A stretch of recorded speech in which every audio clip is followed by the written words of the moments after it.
Hello बच्चों, कैसे हैं। आशा करता हूं कि आप लोग स्वस्थ हैं और अपनी अपनी पढ़ाई जारी रखें। मैथमेटिक्स के सेकंड लेक्चर में, जो कि स्ट्रेट लाइन मोशन पार्ट 2, आज हम आप लोगों को बताएंगे instantaneous velocity and instantaneous acceleration. में हमने चर्चा किया था distance, speed, displacement, velocity, average velocity etcetera. और नॉन यूनिफॉर्म यूनिफॉर्म मोशन की अगर हम बात करें, यानी एक समान और असमान वेग में जब कोई भी बॉडी एक ही वेलोसिटी से मूव करती है, यानी velocity of the body if doesn't change with respect to time, then the body is said to be uniform motion. The velocity of the body since remains constant, so the average velocity and instantaneous velocity in this particular situation will be the same. Instantaneous और average में कोई फर्क नहीं होगा, दोनों एक ही रहेंगे। But if the body is in non-uniform motion, then it means its velocity goes on changing with respect to time, or you can say each and every instant the velocity of the body will be different. So in this context we will talk about the instantaneous velocity, and also we will talk about the average velocity of the body. Okay, before come to that, let me first of all explain you how we differentiate a function with respect to any other variable. Okay, तो सबसे पहले, यद्यपि it is my advice to you that go to the my channel and on the playlist, and in mathematical tools section you will find especially we have explained a differential concept. तो उसमें आप जा करके आप differential को ठीक से समझिए, क्योंकि बिना उसके आप काइनेमेटिक्स समझ नहीं सकते हैं। उसकी हर जगह आपको जरूरत पड़ेगी और फर्दर फिजिक्स पढ़ते समय जरूरत पड़ेगी। लेकिन आज आपको संक्षिप्त क्विक रिवीजन के तौर पे मैं थोड़ा सा डिफरेंशियल का एक ग्लिम्स या पिक्चर आपको रियलाइज कराना चाहता हूं। सपोज करिए कोई फंक्शन है y f x का, ओके, और जब इसमें x से फंक्शन को हम x प्लस डेल्टा x कर देते हैं तो y चेंज हो जाता है y डैश में, और ये हो जाता है y प्लस डेल्टा y। ध्यान दीजिए, y चेंज होकर के y प्लस डेल्टा y, और y डैश हो जाता है f x plus delta x। तो डेल्टा y की अगर हम बात करें, that is y dash minus y, and this gives you f x plus delta x minus f x upon, sorry upon की कोई बात ही नहीं। Similarly if we take delta y upon delta x, then we have f x plus delta x minus f x upon delta x। Okay, ये कैसे आता है? मान लीजिए कोई फंक्शन है आपका, तो फंक्शन की वैल्यू यहां रही होगी, सपोज करिए किसी भी नेचर का फंक्शन। यहां एट पॉइंट ए इसकी वैल्यू है एक्स वाई कोऑर्डिनेट इसकी, और एट पॉइंट बी इसका कोऑर्डिनेट है x plus delta x and y plus delta y coordinate. तो डेफिनेटली a से b की तरफ जाने में अगर हम देखें, एक वर्टिकल लाइन ड्रा करें, तो यहां से यहां तक कितना चेंज हो रहा है? डेल्टा x चेंज हो रहा है, और यहां से यहां तक कितना चेंज हो रहा है? Delta y। तो a से b के बीच में the slope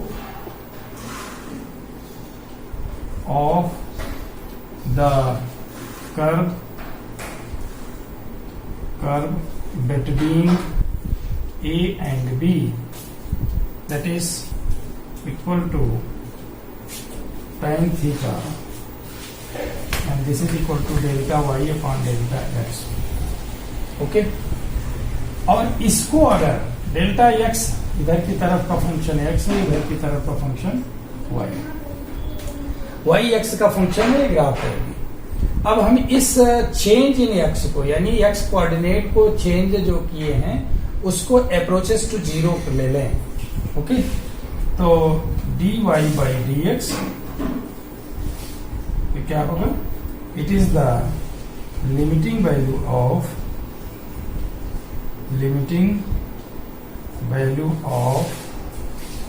delta y upon delta x, that is equal to limit delta x tend to zero. Okay, provided delta x tend to zero delta y upon delta x.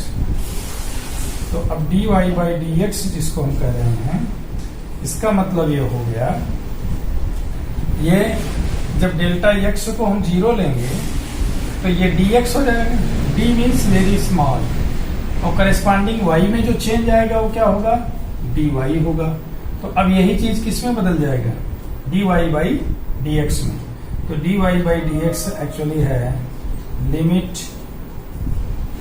Delta x tend to zero f dash x minus f x upon delta x, that is limit delta x tend to zero delta y upon delta x. ध्यान दें, ये overall realisation of derivative of any function with respect to x variable. यहां पर y independent variable है, x dependent variable है, sorry y dependent variable है, x independent. x पर y depend कर रहा है, ठीक है। तो x में जब चेंज करेंगे तो y चेंज हो रहा है। x में delta x, sorry function x में x प्लस डेल्टा x उसको इंक्रीज किए, मैंने डेल्टा x चेंज किए, तो फंक्शन हमारा y चेंज होके कहां पहुंच गया? y plus delta y। और a से b तक अगर हम जा रहे हैं तो हमें क्या मिल रहा है? स्लोप, ऑन एवरेज स्लोप जो मिल रहा है tan theta delta y upon delta x. अभी इसको हम डिफरेंशियल नहीं कहेंगे। Whenever we take delta x relatively not exactly equal to zero but approaches towards zero, यानी जो इंटरवल है उसको घटाते घटाते घटाते घटाते बहुत कम ले आए, तो अब डेल्टा एक्स जो है, जो बहुत सफिशियंट था, वो कितना हो गया? dx हो गया। करस्पॉन्डिंग चेंज इन y जो आया वो dy आया। So the ratio of dy upon dx is known as dy by dx is the differential of y with respect to x। इसको समझ लीजिए, ये किसी फंक्शन का जो कि x डिपेंडेंट है, x के रिस्पेक्ट में डिफरेंशियल है, और एक्चुअली क्या देता है? पॉइंट a पर जो भी कर्व रहा होगा फंक्शन का, उसका किसी एक इंस्टेंट पर स्लोप क्या है? That gives you dy by dx। क्योंकि इधर का सारा पार्ट अब नहीं देखना है, केवल इस पॉइंट पर हमें स्लोप देखना है। और जब a से b तक गए थे तो a से b तक जाने में ऑन एवरेज कर्व का स्लोप था। किसी एक पर्टिकुलर इंस्टेंट पर कर्व का स्लोप देखने के लिए हमें उस फंक्शन को वेरिएबल के रिस्पेक्ट में डेरिवेटिव लेकर के ही देख पाएंगे। ओके, तो this is about the differential of any function with respect to any variable. Similarly this is the differential concept of explaining any function, or now on the basis of this concept I am going to explain you the instantaneous velocity and also the instantaneous acceleration of any particle or any body. Okay, let me come to that। हम उस पर आते हैं। काफी कुछ इसी जैसा है। अभी हमने बात किया कि जब कोई वस्तु असमान वेग से गतिशील है तभी हम इंस्टेंटेनियस यानी तात्कालिक या तात्क्षणिक वेग की बात करेंगे, और औसत वेग की भी बात तभी करेंगे। अदरवाइज ये सारे क्वांटिटी, सारे पैरामीटर, औसत और तात्कालिक और जनरल वेग सब एक ही होंगे। लेकिन अब इंस्टेंटेनियस वेलोसिटी के लिए मान लिया let our displacement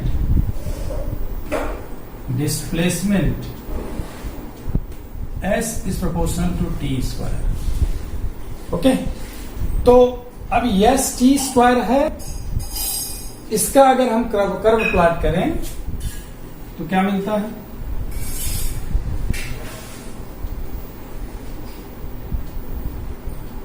yes versus T curve, it looks like that. अब इसमें पॉइंट ए पर, पॉइंट बी पर, दोनों अलग अलग पॉइंट्स पर कर्व की स्लोप क्या है? अलग अलग. यहां पर स्लोप अलग है और यहां पर स्लोप अलग है. इसका मतलब हुआ कि डिस्प्लेसमेंट टाइम कर्व में जो स्लोप आता है कर्व का किसी पर्टिकुलर पॉइंट पर, that gives you the velocity at that particular instant of time. तो इसको हम देखते हैं. तो अभी तो हम लोग जानते हैं कि अगर बॉडी यूनिफॉर्म मोशन में है, किसमें? यूनिफॉर्म मोशन में है, तो हम लोग क्या करते हैं? डिस्प्लेसमेंट टाइम ग्राफ अगर खींचते हैं, we will get a straight line passing either from here to here. Okay, और इस कर्व का स्लोप हमें उस यूनिफॉर्म वेलोसिटी को देता है जिस वेलोसिटी से बॉडी मूव कर रही है, जो कि चेंज नहीं हो रही है. यहां पर चूंकि वेलोसिटी चेंज हो रही है, ये ऐसे पता चल रहा है क्योंकि each and every instant curve का स्लोप बदल रहा है. तो सबसे पहले अगर हम बात करें from A to B, A से बी तक जाने में हमारा जो टाइम इंटरवल है, let us calculate, we will found that the time interval is delta t, but the corresponding change in displacement is delta s.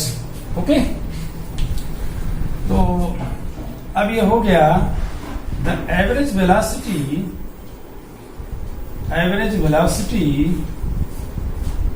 v average can be written as equal to delta s upon delta t. ध्यान रहे, क्यों? क्योंकि in going from A to B, the curve on average has slope which is joining line AB makes angle theta with the time axis, and that is the slope of AB with respect to time t. ये हमको average velocity दे रहा, ध्यान रहे. लेकिन हम बात करना चाह रहे हैं इंस्टेंटेनियस वेलोसिटी की. तो इंस्टेंटेनियस वेलोसिटी के लिए हमें क्या करना है? यानी किसी इंस्टेंट ए पर या किसी इंस्टेंट बी पर, इसके लिए हमें क्या करना पड़ेगा? Time interval we have to minimise, और if delta t is very small, और you can say delta t tend to 0, but not exactly 0. The velocity of the body is termed as instantaneous velocity, and this is nothing but v is equal to limit delta t tend to 0 delta s upon delta t, or you can say ds upon dt. ये कहेंगे. क्यों? क्योंकि अभी हमने देखा कि variable जो हमारा है उसको अप्रोचेस 0 करने से जो एवरेज वेलोसिटी थी, एवरेज स्लोप था, turn out to be the slope at a particular instant of time और एट ए पर्टिकुलर मोमेंट. तो ds upon dt is the instantaneous velocity of the body itself. Okay, तो how we can define the instantaneous velocity? अब ये क्या होगा? ये जो ds delta s upon delta t पूरा एवरेज स्लोप दे रहा था, पूरा इतना, अब उसके बजाय हमें स्लोप इसका मिल रहा है, इस वाले ग्राफ का, यानी इसका स्लोप मिल रहा है. ये स्लोप इसका क्या दे रहा है? Instantaneous velocity at moment A. Now let us define the instantaneous velocity definition तात्कालिक वेग की डेफिनेशन क्या है? When a body is moving with a variable velocity,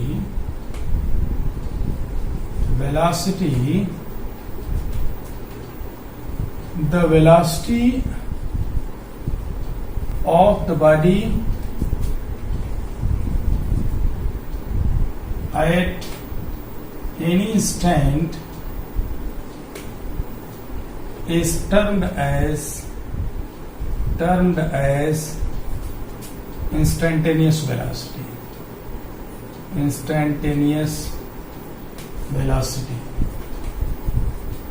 And this instantaneous velocity is nothing but it is the limiting value of average velocity delta t tend to 0 delta s upon delta t, and this is nothing but time derivative of displacement. Okay, this is the instantaneous velocity. Means if we have an idea of displacement which is function of time, then we can calculate the velocity of any body, or you can say the instantaneous velocity of any body. Okay, तो इसके लिए हमें क्या करना पड़ेगा? We have to take time derivative of displacement, और उसके बाद अगर वो टाइम का फंक्शन है तो उस मोमेंट पर, जिस मोमेंट पर वेलोसिटी निकालनी है, उस वैल्यू को, वो टाइम की वो वैल्यू रखेंगे तो हमें वेलोसिटी मिल जाएगी. अगर फर्स्ट डेरिवेटिव डिस्प्लेसमेंट का कांस्टेंट आ रहा है, इसका मतलब वेलोसिटी तो चेंज ही नहीं हो रही है, और वेलोसिटी नहीं चेंज हो रही तो टाइम चाहे जो रखोगे वेलोसिटी आपको ही मिलेगी. तो वो एवरेज वेलोसिटी और इंस्टेंटेनियस वेलोसिटी कहें, चाहे उसे जनरल वेलोसिटी कहें, लेकिन अगर वेलोसिटी चेंज हो रही है, इसका मतलब v which is ds upon dt also depends upon time, यानी वेलोसिटी टाइम पर डिपेंड करेगी, तभी टाइम के रिस्पेक्ट में वो चेंज इन वेलोसिटी आएगा. ओके, और डेरिवेटिव में हम टाइम की वैल्यू रख करके अलग अलग इंस्टेंट ऑफ टाइम पर हम इंस्टेंटेनियस वेलोसिटी फाइंड आउट कर सकते हैं. तो that's about the instantaneous velocity. और आपको एक छोटा सा न्यूमेरिकल बताना चाहेंगे, क्योंकि आप रियलाइज कर लें इंस्टेंटेनियस वेलोसिटी कैसे निकालते हैं. Question is that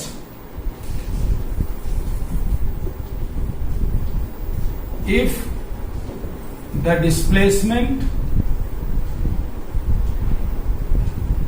of any moving body is given by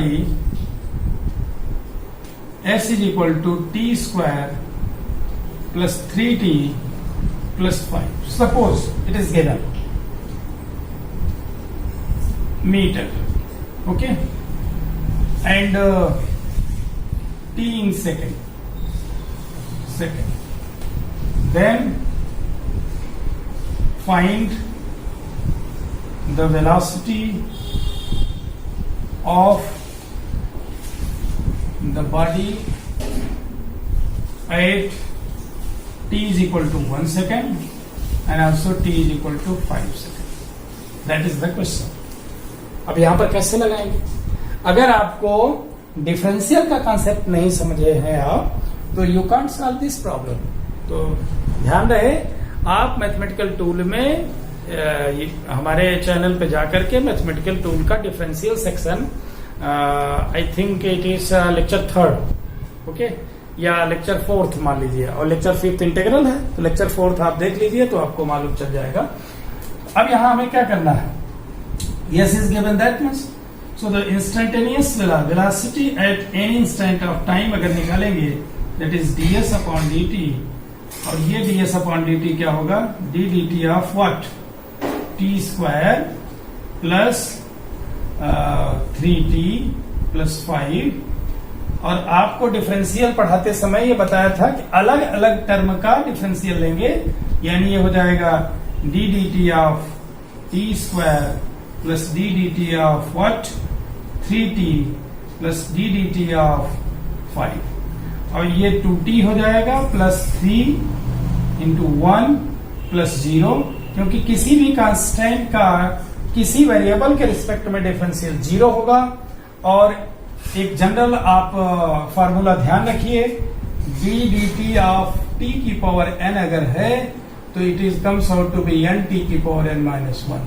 ये हमेशा ध्यान रखिए। तो यहाँ t की पावर 2 है तो n यानी 2, t की पावर 2 माइनस 1 यानी 1, यहाँ t की पावर 1 है तो 1 इंटू टी की पावर 1 माइनस 1 यानी 0, that is 1। So we have t। तो हमें जो मिला velocity comes out to be 2t plus 3। ध्यान रहे, that's a very important relation for this question point of view. अब ये वेलोसिटी जो मिल गई किसी टाइम t पर मिली है और ये टाइम डिपेंडेंट है, इसका मतलब वेलोसिटी चेंज हो रही है, वेरिएबल है। So we can calculate the instantaneous velocity of the body means by putting the value of instant, यानी क्षण, वो क्षण रखेंगे तो हमें वेलोसिटी मिल जाएगी। That is v at t is equal to 1 second, तो 2 into 1 plus 3 that is equal to 5 meter second inverse। ध्यान रहे यहाँ v is equal to ds upon dt है, तो यहाँ पर यूनिट क्या होगी, s की यूनिट मीटर, t की यूनिट सेकंड, तो मीटर सेकंड इनवर्स या metre per second. Similarly v at t is equal to rather 5 second, we will get 2 into 5 plus 3 that is 13 metre per second. अब यहाँ ध्यान दीजिए t is equal to 1 second पर 5 metre per second velocity से body move कर रही थी और t is equal to 5 पर जब पहुंची तो 13 मीटर पर सेकंड वेलोसिटी से मूव कर गई। यानी velocity each and every instant change हो रही है, बढ़ रही है। यहाँ तो नेचर ये आ रहा है बढ़ रही है। तो ऐसे समय में हम एवरेज वेलोसिटी की बात करेंगे, ऐसे समय में हम इंस्टेंटेनियस वेलोसिटी की बात करेंगे। और अगर हमें एवरेज वेलोसिटी इस और इस टाइम के बीच में फाइंड आउट करना होता तो हम क्या करते हैं, v एवरेज के लिए हम क्या करेंगे, take delta s upon delta t, और डेल्टा s फाइंड आउट करने के लिए हमें क्या करना पड़ेगा, तो definitely t is equal to 5 के लिए s at t is equal to 5 निकाल लीजिए, तो क्या मिलेगा 25 प्लस 15 प्लस 5 यानी 45 metre. Yes at t is equal to 1 करना हुआ तो 1 plus 3 plus 5 that is equal to 5 3 8 9 हो गया। तो डेल्टा एस जब करेंगे तो ये कुल मिला करके आ जाएगा 45 माइनस 9 यानी 36 45 minus 9 upon 5 minus 1 that is 36 upon 4 that is 9 metre per second. अब ये 1 सेकंड से लेकर के 5 सेकंड के बीच में वेलोसिटी तो हर क्षण बदल रही है, लेकिन एवरेज वेलोसिटी कितनी आई, 9 मीटर पर सेकंड आ गई। और यहां पर t इज इक्वल टू 1 पर कितनी थी, 5 मीटर पर सेकंड थी। t इज इक्वल टू 5 पर कितनी है, 13 मीटर पर सेकंड है। और जब एवरेज वेलोसिटी की हम बात कर रहे हैं तो 9 मीटर पर सेकंड आएगी। तो ये कुल मिलाकर के आप इंस्टेंटेनियस वेलोसिटी का सिग्निफिकेंस और स्ट्रेट लाइन मोशन में इंस्टेंटेनियस वेलोसिटी को कैसे फाइंड आउट करते हैं, provided displacement is function of time. क्योंकि वेरिएबल वेलोसिटी से अगर पार्टिकल मूव कर रहा है तो डेफिनेटली मूव करते समय ही टाइम का फंक्शन हो जाएगा डिस्प्लेसमेंट। और अगर वो फंक्शन ऐसा है कि फर्स्ट डेरिवेटिव भी टाइम का फंक्शन है, यानी वेलोसिटी चेंज हो रही है, तो आप उस फर्स्ट डेरिवेटिव निकालने के बाद उसमें वैल्यू टाइम की रखेंगे तो आपको इंस्टेंटेनियस वेलोसिटी मिल जाएगी। Now let us talk about the acceleration.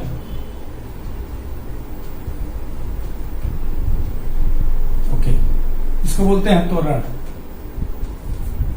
तो ये क्या होगा, the time rate of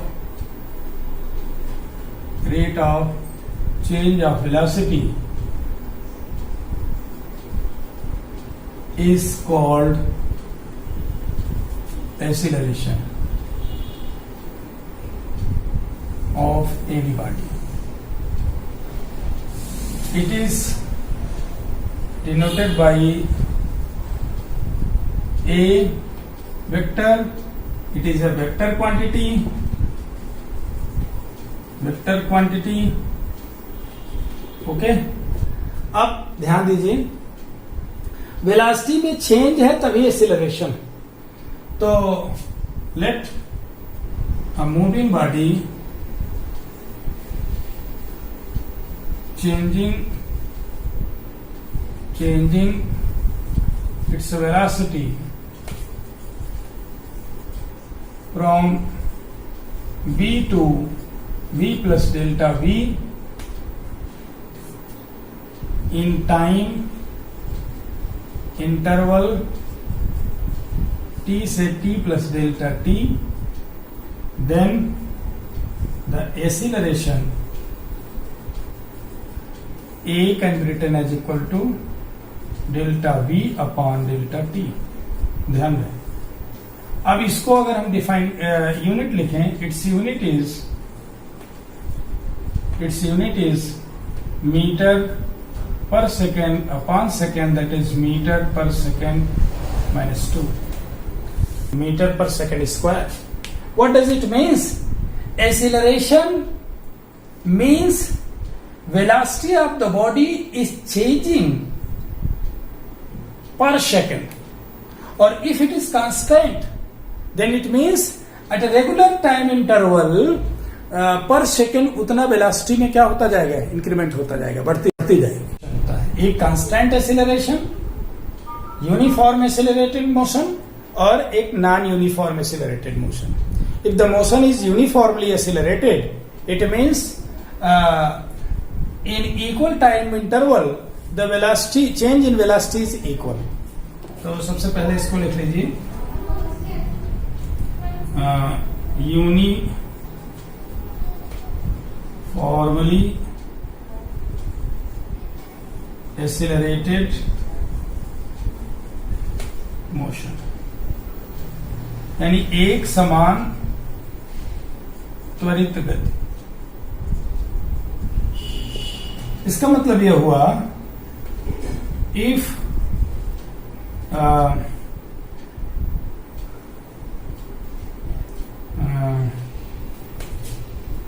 in this motion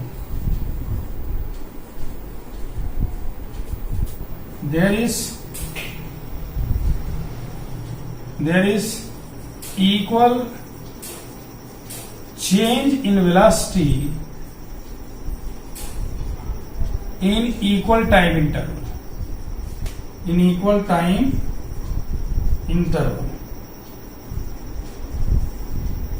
यानी ऐसे मोशन में, यूनिफॉर्मली एक्सीलरेटेड मोशन में, the change in velocity in equal time interval is equal, यानी हर एक सेकंड के बाद उतना ही वेलोसिटी में चेंज आता जाएगा। सेकंड है non uniform acceleration. Non uniform acceleration, और इसको बोलते हैं असमान त्वरण। इसका मतलब in this,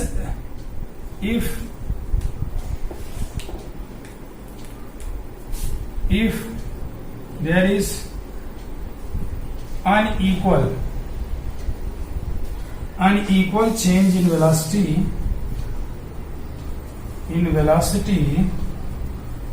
in equal time interval, then the acceleration is called non-uniform। ध्यान दें, अगर बराबर टाइम इंटरवल में इक्वल टाइम इंटरवल लें और चेंज इन वेलोसिटी डिफरेंट आ रही, हर क्षण में उतने ही, हर एक सेकंड में वेलोसिटी में चेंज देखें अलग अलग आ रही, तो ऐसे मोशन को हम नॉन यूनिफॉर्म एक्सीलरेटेड मोशन बोलेंगे। और ऐसे मोशन में ही हम एवरेज एक्सीलरेशन और इंस्टेंटेनियस एक्सीलरेशन की बात करते हैं। ओके, तो इंस्टेंटेनियस एक्सीलरेशन की बात आती कहां है? इन नॉन यूनिफॉर्म एक्सीलरेशन में average acceleration. Okay, average acceleration को एवरेज को हम लिखेंगे delta v upon delta t। Okay, और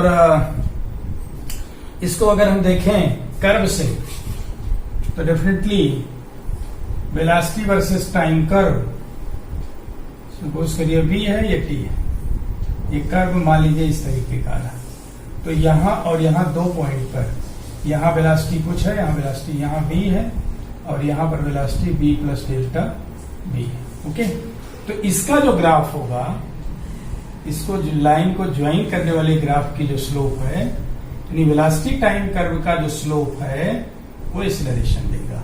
यानी एवरेज एक्सीलरेशन इस केस में जो आएगा, a is equal to slope of curve between a and b on average. ठीक है, स्लोप तो हर क्षण बदल रहा है, तो अब ये क्या हो जाएगा, स्लोप लेंगे तो क्या होगा, delta v upon delta x हो जाएगा, sorry delta t, delta v upon delta t। If ये a बार एवरेज है, if delta t is very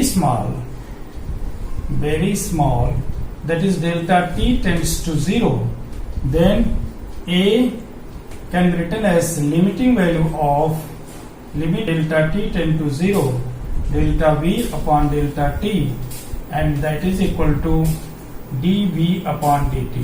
ध्यान रहे, और this is the instantaneous acceleration. इसे क्या बोलेंगे, इसे इंस्टेंटेनियस एक्सीलरेशन बोलेंगे।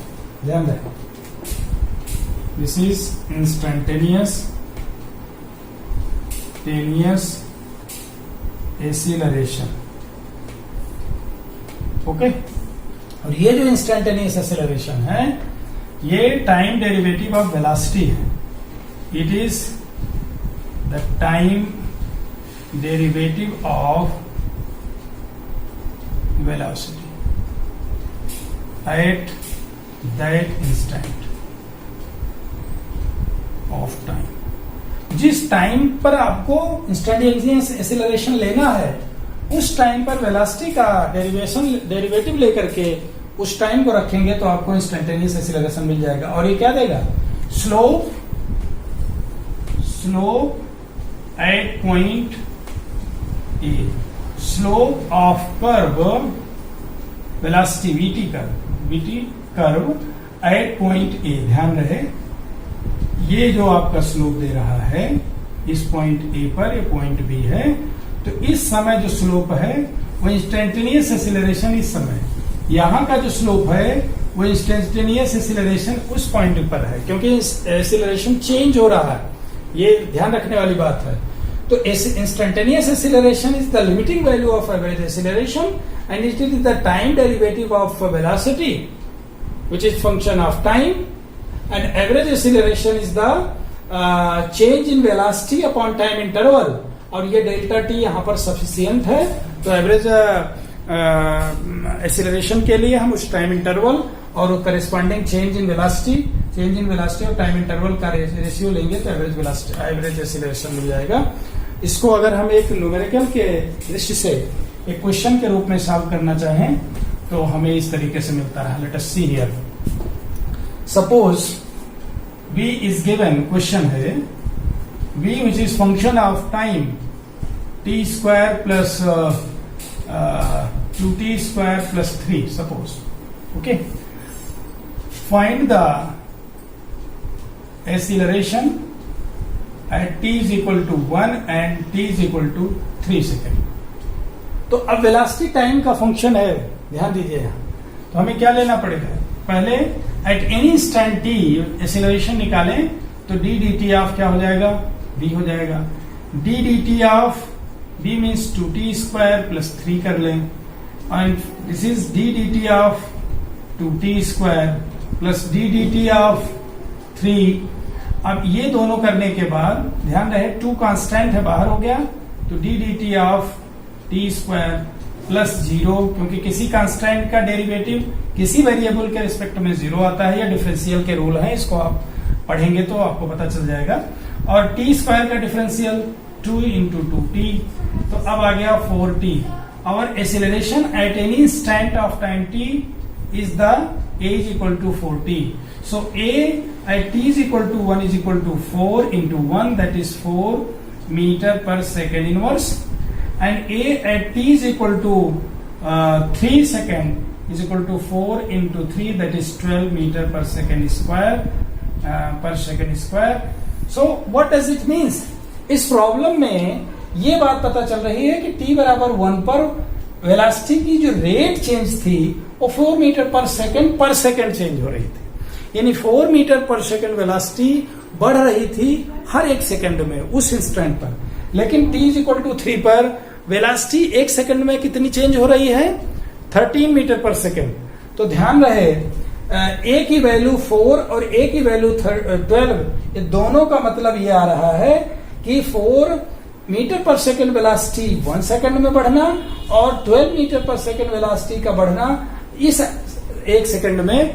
तो ये हो गया इंस्टेंटेनियस एक्सीलरेशन, इंस्टेंटेनियस वेलोसिटी और एवरेज एक्सीलरेशन, एवरेज वेलोसिटी का कांसेप्ट। जब वेलोसिटी चेंज हो रही है ईच एंड एवरी इंस्टेंट, तो we will talk about the average velocity of the body, and also we will talk about the instantaneous velocity whenever the body is moving such that its velocity is changing in such a way that acceleration is not remains constant, means if body is moving non-uniform acceleration. In that situation we will talk about the average acceleration, we will talk about the instantaneous acceleration, and these are the very important terms. In terms of differentiation, we can calculate the instantaneous acceleration provided we have information about the velocity function of time or the displacement function of time. We can calculate the instantaneous velocity, instantaneous acceleration.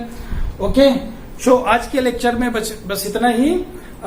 अगले video lecture में हम लोग जब मिलेंगे तो इसका आगे का स्टेप हम आपको बताएंगे। तो आज बस इतना ही।